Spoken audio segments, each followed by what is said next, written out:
Hasanboyning telefoniga notanish raqamdan qo'ng'iroq bo'lib qoldi. Telefoniga javob berar ekan, narigi tarafdan: Здравствуйте, уважаемый Хасан Талкинович. Я из СПМ-банка. Наш отдел безопасности сообщил, что на ваше имя с использованием вашей пластиковой карты был взят незаконный кредит. Вы не хотите взять кредит? dedi rus tilida bir yigit. Hasanboy nemis tilini qotirsa ham, rus tilini yaxshi o'qimagan-ku. Da, net, ne, я не хочу кредит. Тогда это должно быть дело рук хакеров. Они могут снять деньги с вашего пластика. Hakkerlar dedimi? Plastikdagi pullarimni aytayaptimi? deb xavotirga tusha boshladi Hasanboy.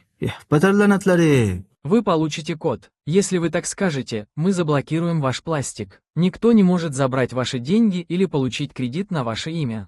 Ladna, davay, dedi Hasanboy shoshganidan. Telefoniga shu paytda SMS keldi. 1677 dedi SMSni ochmasdan ham ko'rib Hasanboy. 1677. Большое спасибо. dedi narigi tarafdagi yigit va qo'ng'iroqni uzdi.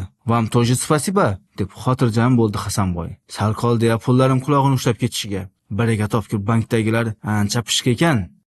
Iya, klikdan xabar keldimi? deb Hasanboy telefoniga yaxshilab qarasaki, plastik pullari yechilgani haqida SMSni o'qidi. Boshini changallagancha haligi nomerga qayta telefon qildi. Telefondan esa: Abonent xizmat ko'rsatish doirasidan tashqarida. SMS yuboring yoki keyinroq qo'ng'iroq qilib ko'ring. Аппарат вызываемого абонента выключен. Отправьте SMS или попробуйте перезвонить позже. The subscriber phone is switched off. You can send SMS or call back later again. Qayta terdi o'sha raqamni. Shu orada yana bir SMS keldi. Unda quyidagi xabar yozilgan edi. Sizning 50 million kredit so'rovingiz muvaffaqiyatli amalga oshirildi. Hasanboy chuv tushganini aniq tushundi. Qulog'ida esa ushbu so'zlar jaranglayverardi. Abonent xizmat ko'rsatish doirasidan tashqarida. SMS yuboring yoki keyinroq qo'ng'iroq qilib ko'ring. Аппарат вызываемого абонента выключен. Отправьте SMS или попробуйте перезвонить позже. The subscriber phone is switched off.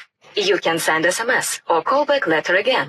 Xo'sh, sizga firibgarlar telefon qilib kod so'rashmadimi?